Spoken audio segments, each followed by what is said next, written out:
Subtle flex, what I do, subtle flex, how I move, subtle flex, no monogram, subtle flex, body cool, subtle flex, what I do, subtle flex, how I move, subtle flex, no monogram, subtle flex, body cool, subtle flex. what I do. Gentlemen, welcome back. Cinema with the Guys, episode 54. Of course, this is the Cinema with Guys. We break down winning time, man. With me, Dante, back. We'll be back next week. My brother will be back next week doing Moon Knight. We'll break down the last two episodes and Doctor Strange. Got a lot of stuff going on this week, so we'll not be any summer sessions. So we're gonna go over the last two episodes of Winning Time because I was out of town last week for the draft.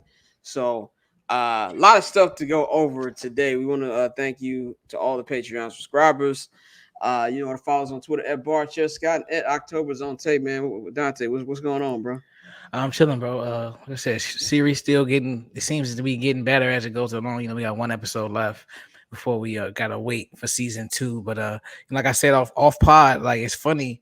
Jerry West was complaining. He was, the latest to complain, and his character is actually developing into the Jerry West we see today. Like, right, he's actually making critical decisions for the Lakers, and even them just showing his aggressiveness and shit like that. But no, like I said, the show is getting better and better. Another egregious scene to me, the two most egregious scenes so far was Magic eating a prostitute pussy, and then Dr. Bus at the end of episode 8 going in on Shorty after he found out his mother had cancer. That was just next level filth. They didn't have to do that. But other than that, like for the most part, like I said, the show is really, and we're gonna get into Wood Harris later, but his performance has been amazing. Yeah. So, like I said, I'm really enjoying it. I'm interested to see where it goes. Definitely, man. I'll say these last two episodes, like you said, it's been getting better each week. I'm really liking the pacing of this. I'm really glad there's a second season, because I want to see more. I feel like, it took a minute for them to introduce the characters, and it's like now they're fully developed. And like you look at Adrian Brody as Pat Riley, you look at Quincy Isaiah as Magic Johnson, like they're fully fleshed out characters now. It's like you want to know more. And this season is clearly about the first championship. Now I don't know how many seasons they're planning on do. I think this honestly could stretch for a minute, but I probably would say find a way to fix into like 5 seasons if they decide to go that fucking long, because they did win 5 championships.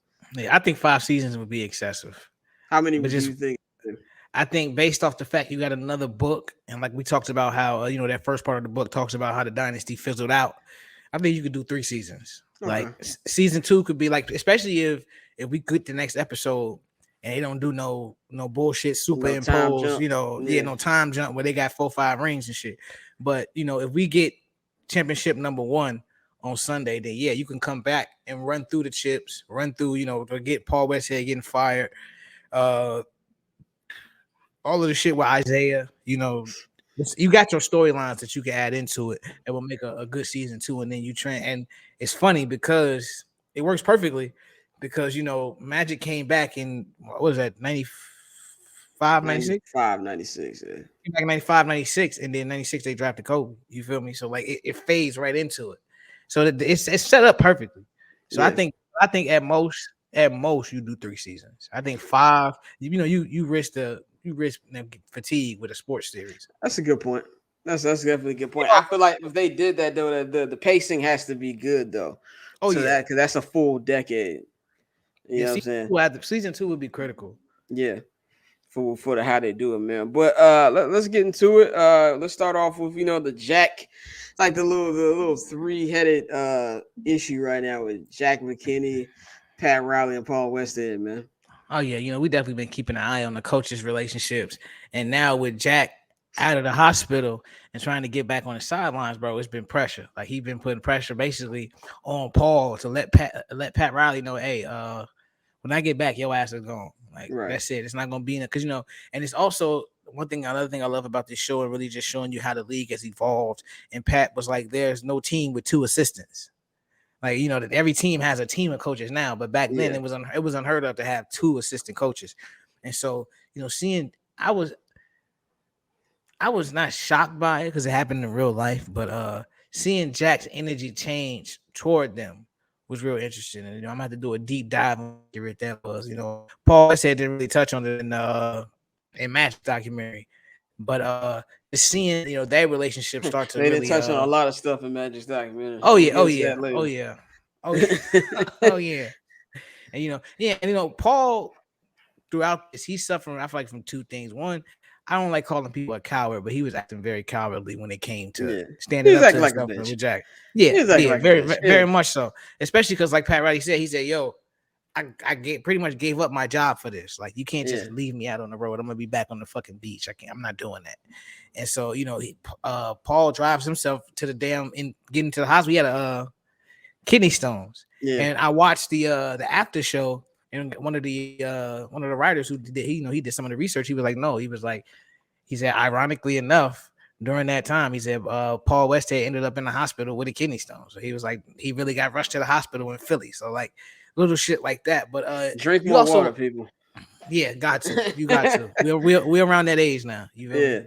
And and throughout both episodes, you really saw Jack is really not fucking with Pat Riley at all. He's like, no, I can't trust him. He's a bloodsucker, blah blah blah. And then the interview when he was when he was sitting at the diner eating and he caught Pat talking to the media. Yeah. Patton's like, yeah. And, I love how they break the fourth wall and they he's like right back Which at I'm you. glad they haven't overdone it.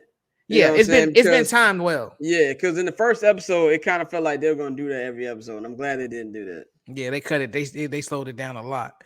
And but it also shows that hunger that Pat Riley had because he's like, yo, no, like this is our team. This is our job. And even when even though he lied to Spencer, but going to him like, hey man, I need you to take it easy, get that checked out, get right. But really he wanted him to get right because he was trying to trade his ass. Like, right, exactly. It just showed you like I said, that heat culture. We see the seeds that Pat Riley has been about in the classic stories you hear from everybody with a history in the NBA about Pat Riley and everything he does and the way he does business.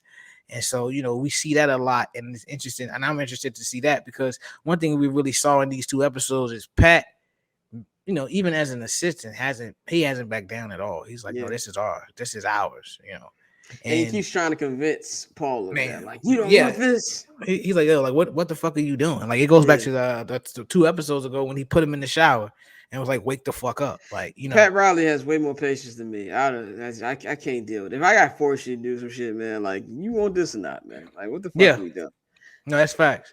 And then, overall with the coaching triangle, you see Jack pretty much burned his bridges with Paul. Like by the end of the the second episode, Dr. Bus is going to end up, obviously we get into that later, but he picks, Pat and Paul. And so Jack comes to the hospital and is like, you fucking, I forgot the word he used, but really just basically disrespected him, called him a traitor, and all of that shit. Yeah.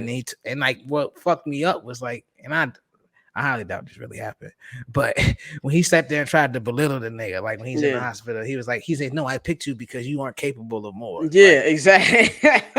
No, like there's certain stuff that I'm like, that couldn't happen. Yeah, it's like, all right, bro, that's just too cold blooded. Yeah, and he, like I said, he really burned that bridge, bro. So like I said, that's another one. Like, really got to do a deep dive on their relationship. Even though Jack McKinney passed away, didn't he? Yeah, I believe he passed away a few years ago. I think it was like a year or two ago. It was recent. Yeah, but yeah, just interesting. Like I read up on their relationship and how that really transpired in real life. But that's interesting, and that's gonna be obviously knowing what we know about Magic, Pat, and Paul Westhead. That's gonna be a key storyline heading into season 2. Yeah, I really like how they battle. It's been like I really like how they've been managing the storylines because sometimes TV shows can do too much. You know what I'm saying? Managing storylines is a very key point and very key deciding factor in how your show is going to be viewed. And by the way, Jason Bateman, if you listen to this, fuck you.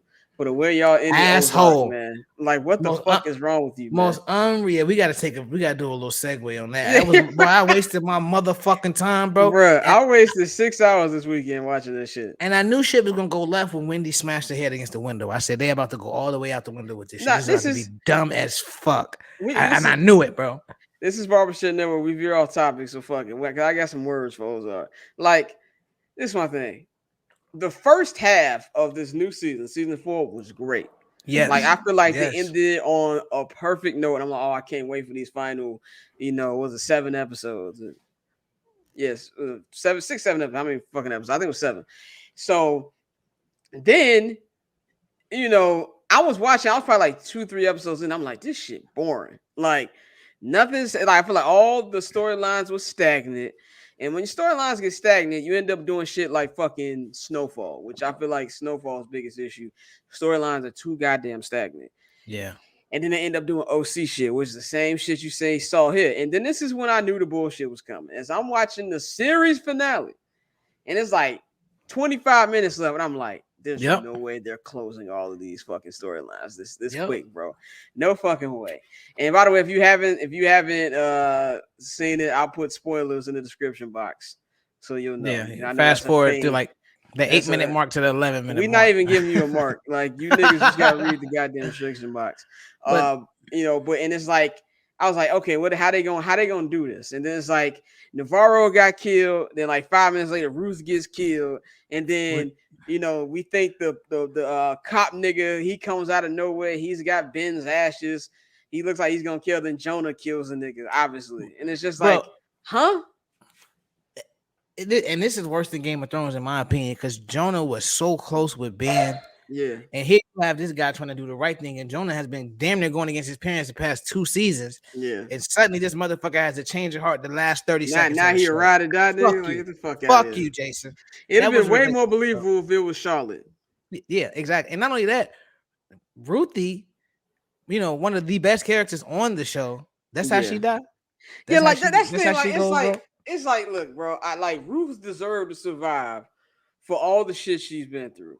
And I'm not saying they had to kill off anything. Like, this isn't Power. If this is Power, I'd be pissed off because it's Power. A nigga got to die every season. But like, if they'd ended the season like that, like if it was another season, I would have been fine with the ending. But you can't end 4 seasons of storytelling like that, and it really pissed me off. And like, the Game of Thrones. I didn't have a problem with Game of Thrones ending. I had a problem with it was rushed. The pacing. Yeah, the pacing. Yeah. The Game of Thrones was rushed. Bran being king, no matter what niggas say, makes sense. Yeah. Jon never wanted to be in any type of authority figure. Fucking Dany's a crazy bitch and she had to die. Yeah. Sansa don't care about shit but the North, and Arya out here in these streets. So it was the only thing that made sense. They rushed the battle with the Ice King. Yeah, and they threw away some of the lesser storylines. Like they made like Jon Brienne, a Targaryen for no fucking reason. No reason at all. Brienne, she fucking falls in love with Jon. Jamie. What pissed me off? Yeah, Jamie, his character to do that much character building. Just to go right back to Cersei. Flip in the last 3 episodes, like fuck it, I gotta go home. Like even if you were gonna do that, you could have done it better than that. So like, I agree with the rushness, and like that's how I felt about not only episode 10, but episode like 9 and 10 of Ozark. It really, not 9 and 10, whatever the last 2 episodes were. 13 and 14. 13 and 14. Shorty came back who used to own the bar or whatever, and like now they just fucking was purposeless. Bro, they just fucking Marty over. She killed the nigga. I'm like, this is dumb. Like it was one of those points where like I was so fucked up and I couldn't believe it, so I just kept watching to finish it because I'm like, I know this is some bullshit. And they rode the Ben storyline way too fucking long. Way too long, bro. They should have put a book in on that last season. And so it's like when you look at shows, like the reason why I have Sopranos and The Wire so fucking high up on my list is these shows are not flawless.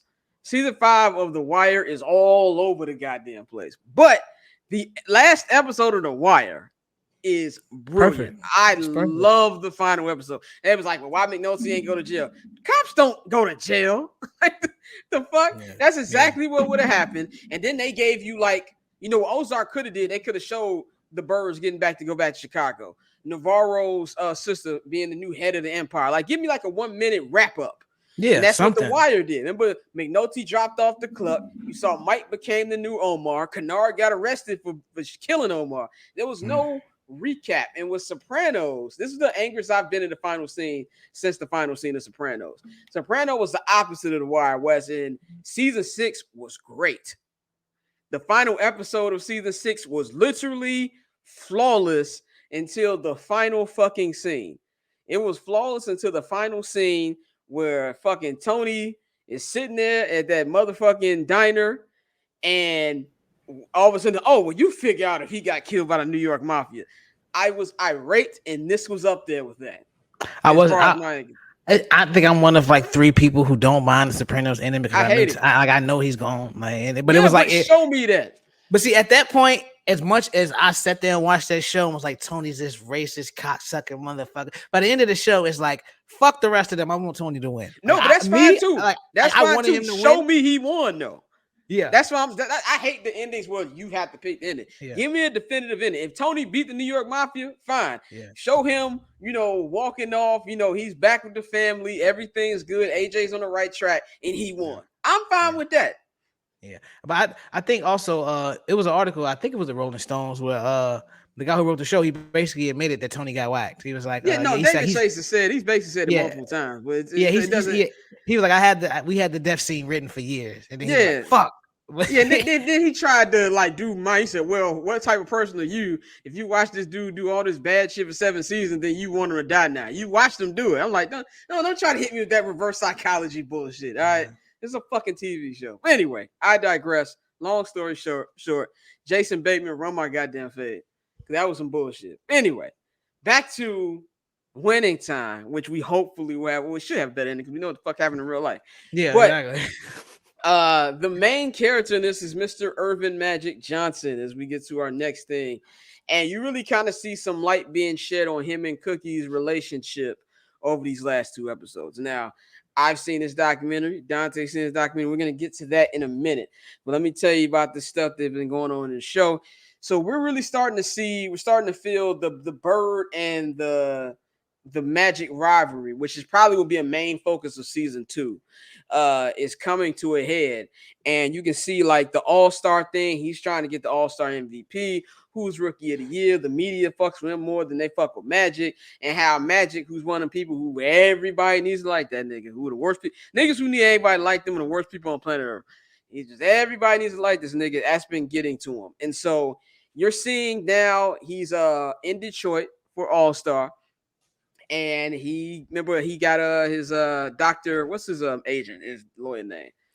I know who you're talking about. His name is on the tip of my tongue. I can't think of what it is. But Wood Harris's brother, Steve Harris.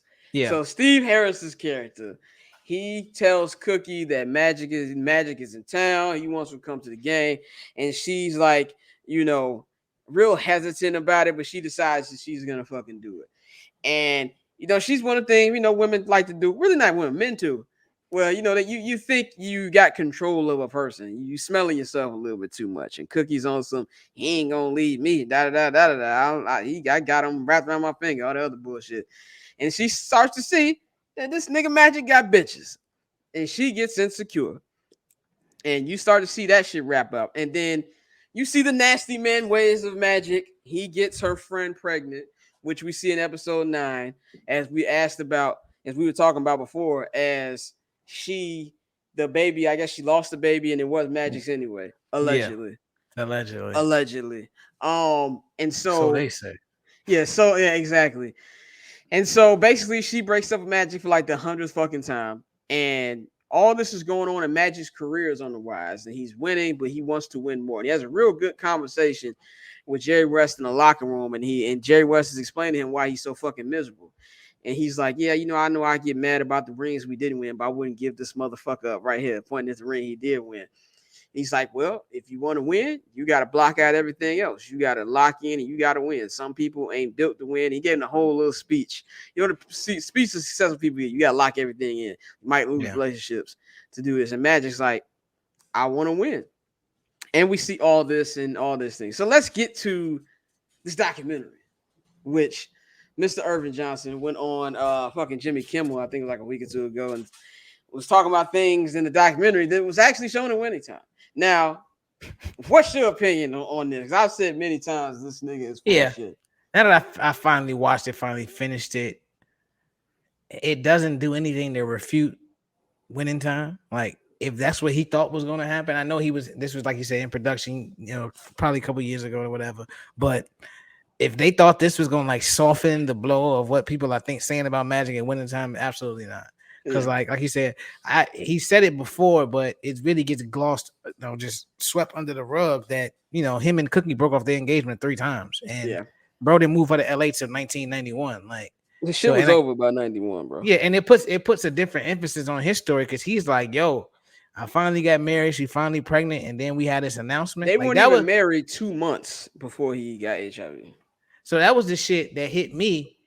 And like you see, when you was like, Magic got you, didn't he? He got you right where he wants you. But I was like, God, and it's still crazy. Like to this day, bro, 2022, you have adults who choke up even saying it. Like, Which even is funny to me. at the mention it. it. Yeah, it's like the niggas here. All right, like, yeah, it's like, bro, he rich. He went over there and got the drugs they didn't have in America. He's okay. here. He's fine. Sometimes Magic. I don't even think about HIV when I think of Magic Johnson.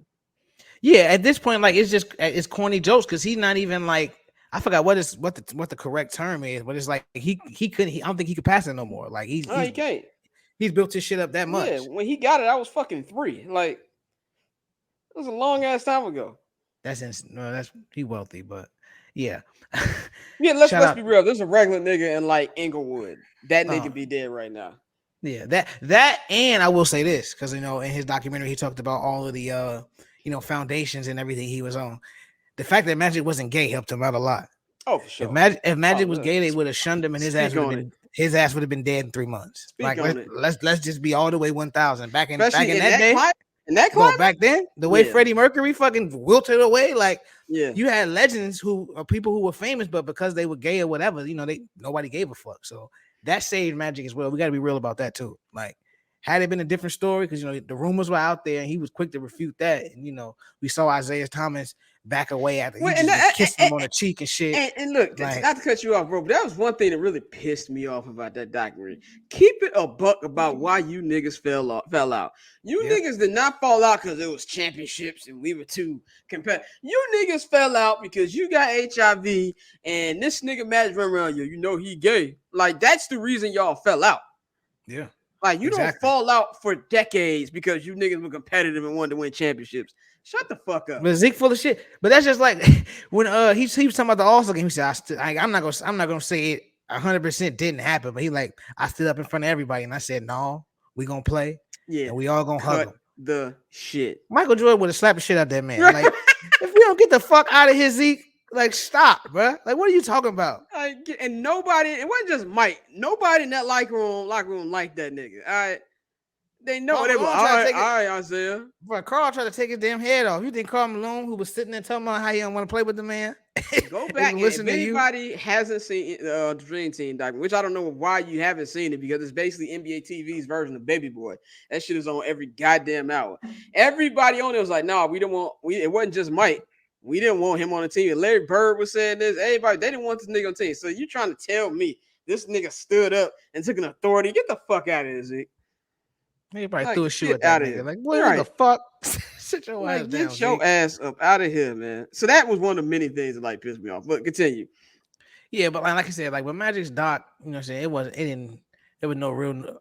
The only new real revelations that I felt was dope was he talked about his relationship with EJ. Like most celebrity, and I say that because most celebrities not honest about, like, Magic said it flat out. Like, I wasn't fucking with it at first. Yeah, like, right. Hell no, nigga. Like, you're not gonna be playing with dolls and doing all this shit. But he just talked about that love, and then of course, perfect timing, they slide D Wade in there. So you knew that was gonna happen. That parallel. And it's just me that's when D Wade be talking, sometimes you be looking like Gabby got mind control over this nigga. And not just in this particular situation, but just like in general. A lot of people say that, but I think he legit, like at this point, he's just on some different shit. Like, because I had another homie at work, another segue, who he had his daughter was gay or whatever, and like you know how niggas get. They in the break room and they just saying all this wild shit about gay people. Oh, nigga. And bro legit was like, what are you talking about? Like, that's my child. I don't give a fuck. Like, he was like, he said, I'll bust one of y'all ass over my child. Like, right. And that's the type of feeling that most of us don't get, especially when you got these kids getting posted on Shade Room and all this other bullshit just, to be made fun of and shit. So I think that part of Magic Doc was dope because he opened up about the fact that, at first he wasn't rocking with it. Cause I think that if we really gonna have, better relationships between the different groups, we gotta have honest conversations. Like, people don't call the motherfucker homophobic just because they honest and say, yeah, I wasn't rocking with it. Like, and even his son said that shit. Yeah, like, you're shaking the table. Yeah, it's the truth. You feel me? Like, it's a fucking fact. Oh no, I agree. With you. But even his son said it though, and that was good to see because most of the time they don't be trying to help out. But his son was like, nah, like, we had a real conversation. We came to an agreement, and now he was like, we tighter than tight. Like y'all wouldn't know it, but we are. So, like I said, the doc, most of it was like fluff, but you did get a few little pieces that you may not have known about Magic that I did appreciate. There was nothing in there that I didn't know about this nigga Magic. I feel like if you're not like a basketball head or somebody like that, you'll probably get something. It was just a lot of fluff to me, and not to say that documentaries in general don't be fluff, because documentaries made by the person whose life is on usually, they're kissing their own ass. You know what I'm saying? Which is fine. Like there's some points in The Last Dance where I'm like, fuck out of here, Mike. Like, Mike got locked the fuck up by Gary Payton. He up there to I had no problem with the club. Yeah, nigga, your field goal percentage says differently. So there was definitely, get the fuck out of here moments in Last Dance, but at least there was still stuff that you didn't, you didn't see. Michael was a little bit more open than he was. It was even stuff that I didn't know. Mike was speaking about the Republicans by speakers thing, which he's never spoke about before. So it was a little bit more open. Like even just to see people was open about Scottie Pippen walking out on the scene, which Scottie wants to say, why they had to put that in documentary? Which is funny to me. Like, nigga, that's a huge part of the Bulls dynasty. Like what? Like that's one of the most popular moments in Bulls history, bro. Like we all know about that. Yeah, so that was just kind of like whatever. And I think he probably hated the fact that they added the context of Tony hitting several game winners in that season. Like it wasn't a bad call by Phil at all. And Pippen wasn't no fucking jump shooter, nigga. If I got 2 seconds left, I'm not giving the ball to Scottie Pippen, nigga. Like, and it's nothing to do with him not being the best. Obviously, Scottie was the best player on the team. That's not even a discussion. But Tony's a better shooter, and like you said, they ran the fucking play early in the fucking season. So it's like there was stuff in there that was more revealing. You know what I'm saying? It was, I haven't been this dissatisfied with the sports documentary since that bullshit Mark McGwire, Sammy Sosa documentary that is basically a Mark McGwire love fest, and they treat Sammy like he was just a small part of that summer. Like niggas forget, not only did the Cubs make the playoffs that year, Sammy won the fucking MVP in 1998. Yeah, I agree 1,000% with that. That shit was very, very disappointing, bro. Yeah, so that was, Magic. I know Magic is probably never met Magic. He's probably a cool dude. I have no problem with Magic Johnson. He's a great philanthropist, and I like how they put his importance to the black community, because people forget how big those Magic Johnson theaters were. And, to put them Starbucks in the hood and doing things like that. So I all applaud to him.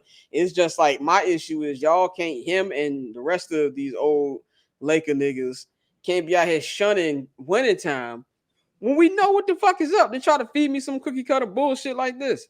Yeah, but I'm gonna say everything is very accurate. My nigga Kyle, shout out to my homie Kyle.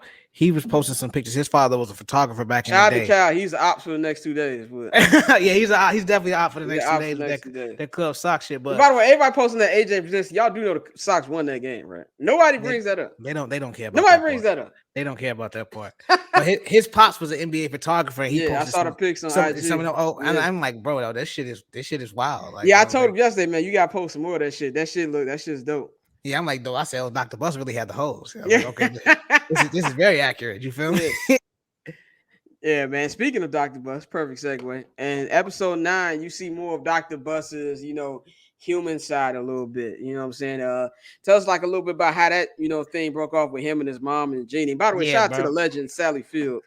Man, did an amazing job as Mama Bus. Sally Fields is definitely killing his Mama Bus, but we pick up with Jeannie picked up her mom, his mom from the hospital, and she's telling them, she basically tells Jeannie, yo, I'm gonna die at the crib. I'm not dying in the hospital. Like, don't tell your dad. I'm not worried about any of that. Like, nah, like she was like, feed your dad ego. She's like, that's why he got the rat's nest on his head. Like, you have to play into the game, like play the game with it. And so you see Jeannie really battling with this because, throughout this entire process, she's seeing how people don't really rock with who her father is yet, even though he became, the legendary Dr. Bus.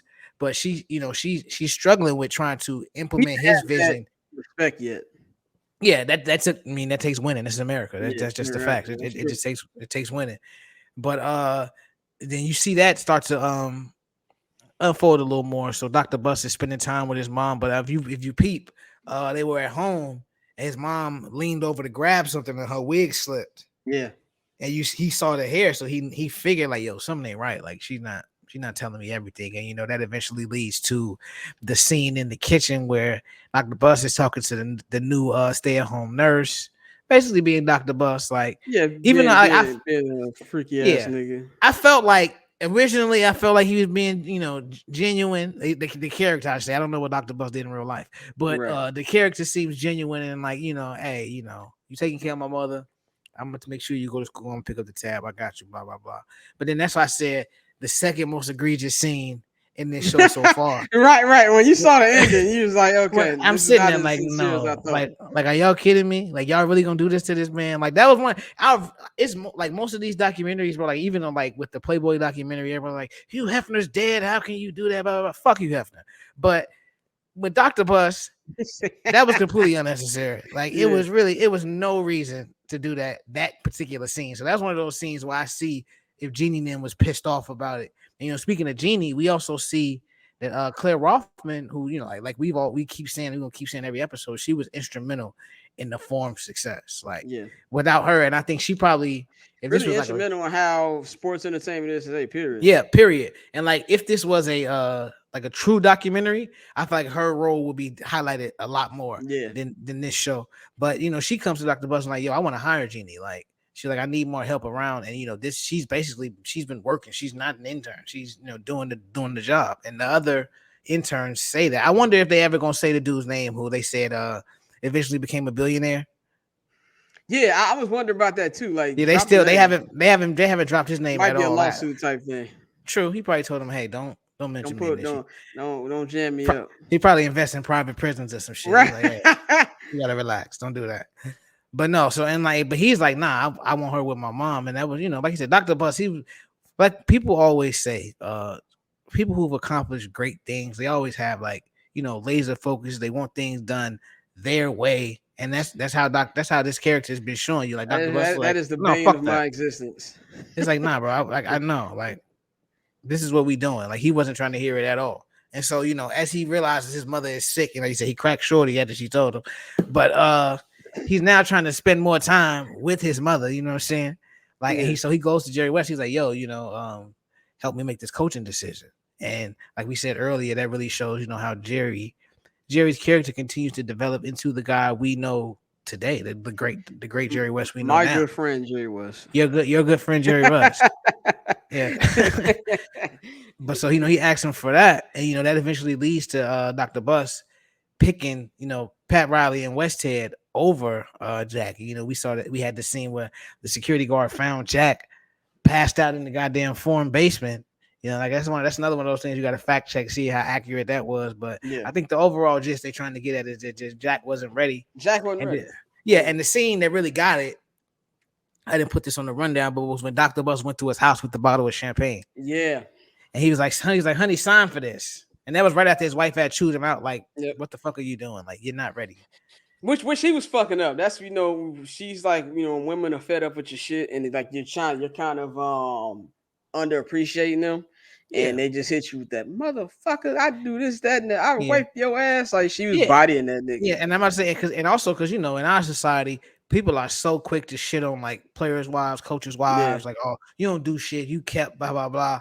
But she's like, I'm the one packing these kids up every time we got to go to a new team and keeping this household together. And you get to be superhero. I think that's what she said. Yeah, you get to be super dad. And she was like, that's the shit that a lot of people really don't appreciate. And even though, like I said, this is a mockumentary in a sense, but that was one of those real emotions they were able to convey to us, and like that was dope. And like you said, that just eventually led to Dr. Bus saying, "Oh no, I can't rock with this nigga. We got to go with Pat and Paul."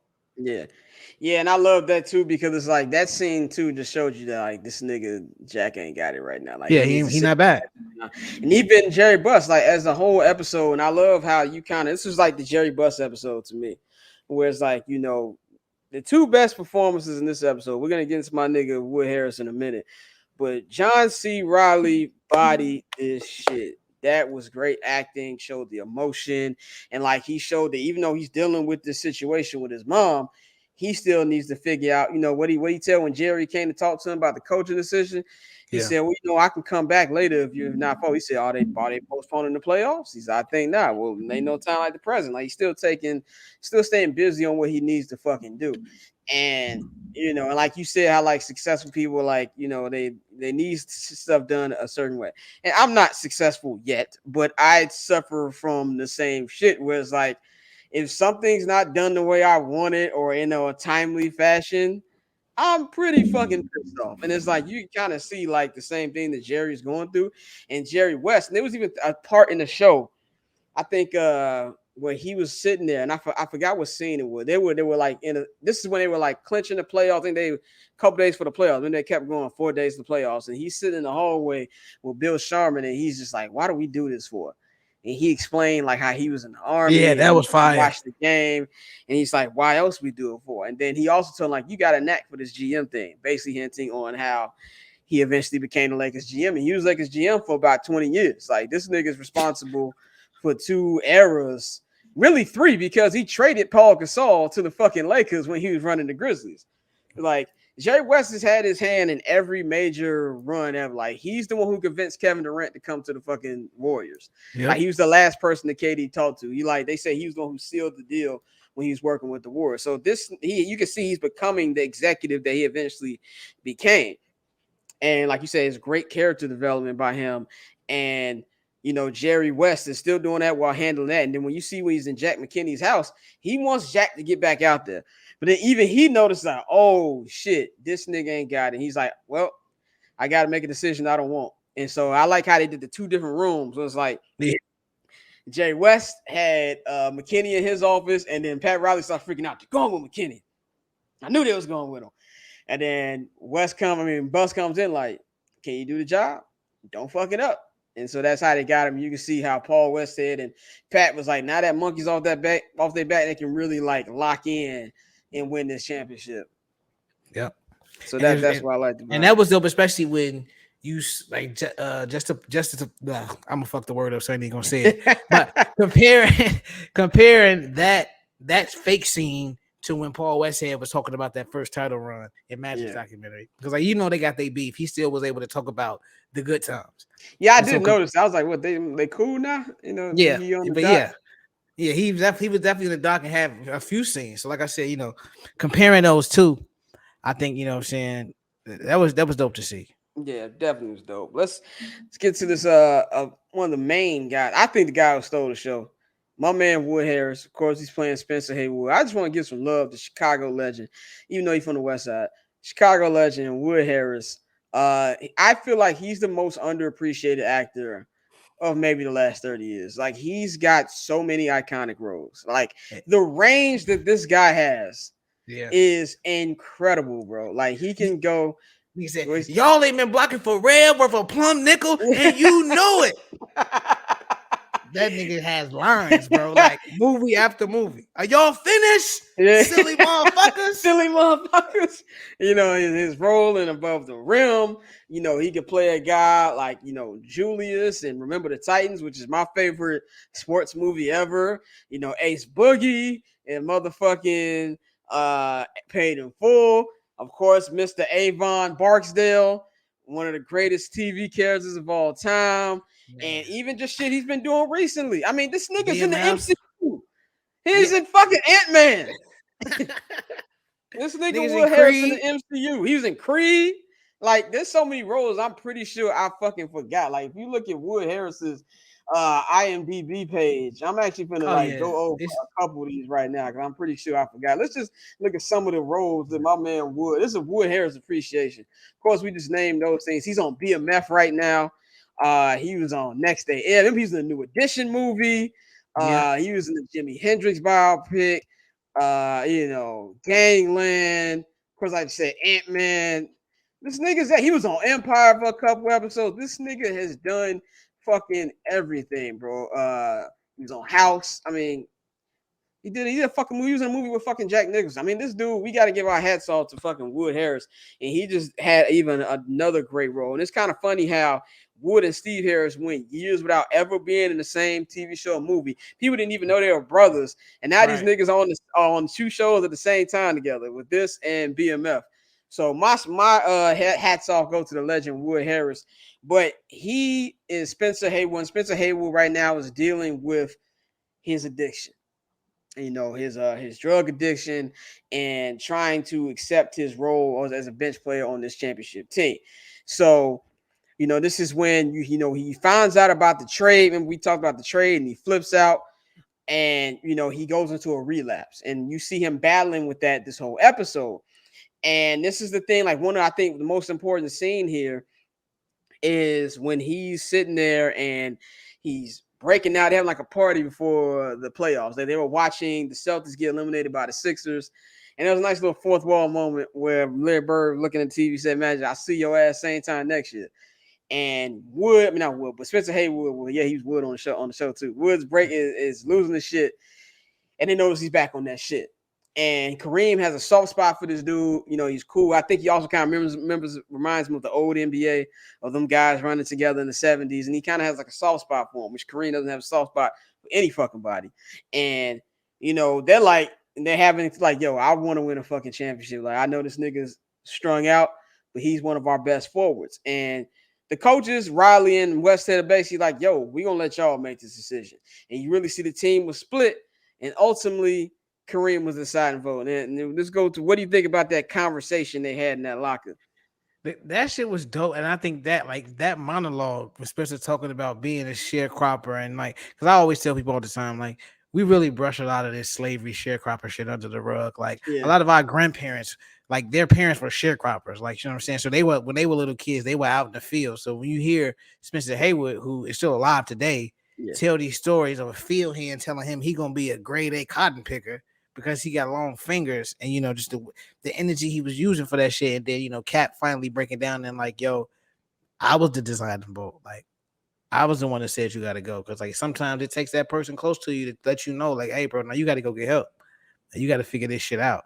And so I would like to look. I mean, I will look more into like what their relationship is like now, like today. Because we always talk about how Kareem is just this basically mythological figure in the world of basketball. So it's like to actually see him, I'm not gonna say break down, but actually have that soft spot, because we've only seen it in this show when he talked to Magic Pops about Magic, when he was like, yo, I just don't get it. He's just so happy. And like, we black men. Basically, he's basically like, yo, we black men. Niggas shouldn't be this happy. Like, what's going on? What you niggas smiling for? Right. Like, why is this nigga always laughing? Yeah. And so, when his how pops dare this nigga have joy? Yeah, exactly, bro. But like that scene was really dope. And like, then Spencer was on her David Ruffin shit at the end. Which I found out was true. Now, I looked it up. He didn't send a hitman at the entire Lakers. He sent a hitman at Paul Westhead, and he called it off last minute. But that shit did happen. I could believe it. Well, Rick James, that cocaine's a hell of a drug. And he was smoking, and he was smoking it. He wasn't sniffing it, my nigga. And I always say, if you got to use utensils to get high, you a cluck. You got to use utensils to get high, you a cluck. That's why I don't like glass pieces. It looked too much like smoking crack. That's what I'm saying. Like, you can smoke weed without doing utensils, my guy. Like, that's some cluck shit, in my personal opinion. But I love that monologue. I was like, man, this nigga is acting, man. And just the whole way they ended it and with the episode, and it's just like he really like, them type roles, you can really see who's a good actor and who's not. And so this one I have to give it to him and John C. Reilly for how they played their roles. And also it's just like you can really see like the team, like, I think Noah was like, this nigga this nigga's at it. What we gonna do? We gonna put him on the team? He gonna do the same shit again? He gone. He said, if he weak, then we weak. Yeah, that was kind of thing that kind of decided it. Hell yeah. And it's also funny, back to that nigga Cap. I know that's his son, but the nigga looks spot on like his pops. Like, the shit is crazy. You talking about Norm Nixon? Yeah. His son who's playing Norm, he's like spot on like his Devon pops. Nixon. Devon Nixon is crazy. As some of the most random roles. I didn't know he was a kid in The Bodyguard. When the one who fell in the pool? Yeah, that was him. Fell in the lake? Yeah, oh wow, that's Devon Nixon. He was Kyla Pratt's boyfriend on one of them episodes of One on One.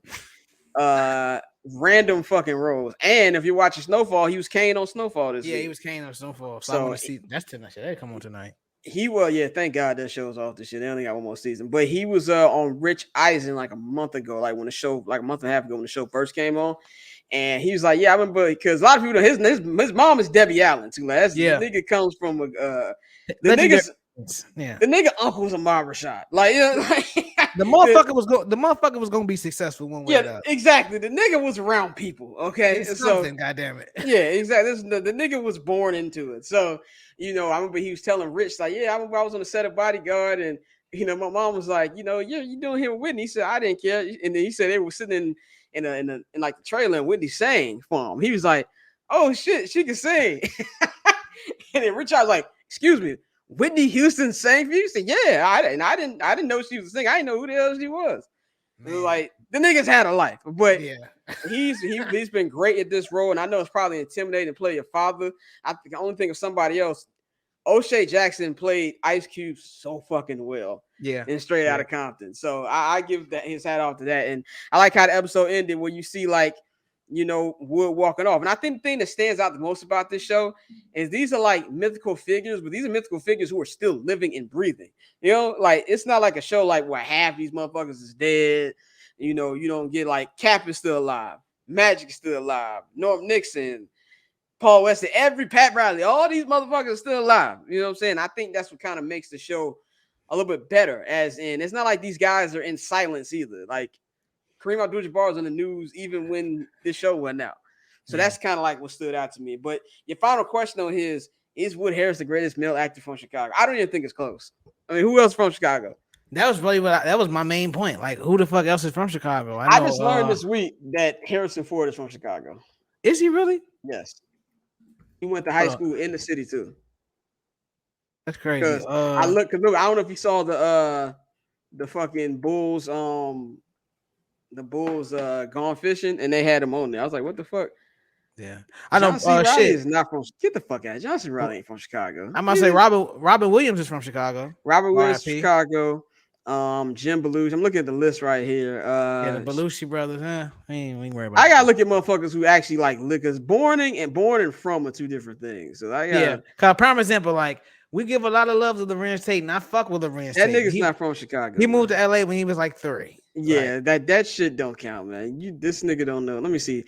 Our man John C. Reilly, who plays Jerry Buss. Let's see. This nigga from, is like from Chicago. Shit. What? Oh, for real? Oh shit. Yeah, he from Chicago. He went to Roman Catholic. He was Roman Catholic. He went to Brother Rice. Oh shit. Yeah. Okay. Yeah. He from And Chicago. he went to DePaul. Yeah, he's Chicago. Yeah. He's Chicago through and through. He's Chicago through and through. I did okay. Fuck around, be racist, but no, that's a different story. Yeah, he fucking right. I mean, hey, Terrence Howard ain't from no goddamn Chicago. Get the fuck out of here. Get the fuck out of here. Hey, man. Let's see. Terrence Howard, Chicago. He was born in Chicago. This nigga, let me see. That shit ain't right, man. Born in Chicago. Yeah, this nigga is from Cleveland. Howard was raised in Cleveland. Ohio. Get the fuck out of here. Yeah, so I get, yeah, but to answer your long story short, yes, he's the best actor from Chicago. I think he really might be when you talk about just pure versatility, because like, and also it's because I consider Robert Townsend more so just a all around talent. Robert Townsend is one of the most I don't look at him as an actor. I look at him as one of the greatest producers and directors. He's probably one of the greatest black creatives like ever. Yeah, ain't no probably he is, but he's literally the most underrated black creative ever outside of Shout out, yeah, Keenan Ivory is the man. Shout out to his fine ass daughter, Sky Towns. I know she's on that Black Lady Sketch Show on HBO. So she doing her thing too. I gotta check that out. Just show you from my high school right on that. I have my thoughts about that, but we will leave that for off this podcast. But anyway, moving right the fuck along. That's all we got for y'all today. That was episodes 8 and 9 of Winning Time. Next week we'll break down the next episode, the last episode of season 1 of Winning Time. I would pretty much guess this is going to be on game 6 of the 1979-1980 NBA Finals. Well, those of you who know hoop, know Kareem got hurt, and Magic had one of the greatest closeout games ever. Yeah. And so that might have only been topped last year with Giannis. I'm gonna say, and you see them setting it up with him teaching him the skyhook. Yep, like, that was clear as day. Like, dope. all right, yeah. That was dope. So we gonna look out for that next week. We'll be back. Like I said, there won't be any summer sessions this week. Won't be any we won't do Moon Knight this week. Next week we'll do Moon Knight and we'll review Doctor Strange. By that time, I've seen it twice. I got a lot of shit going on this week. So we will be back with y'all next week. To wrap this up, y'all know to follow us on Twitter at BarbChairScott, at October Zone Tay, man. We appreciate all y'all. We out.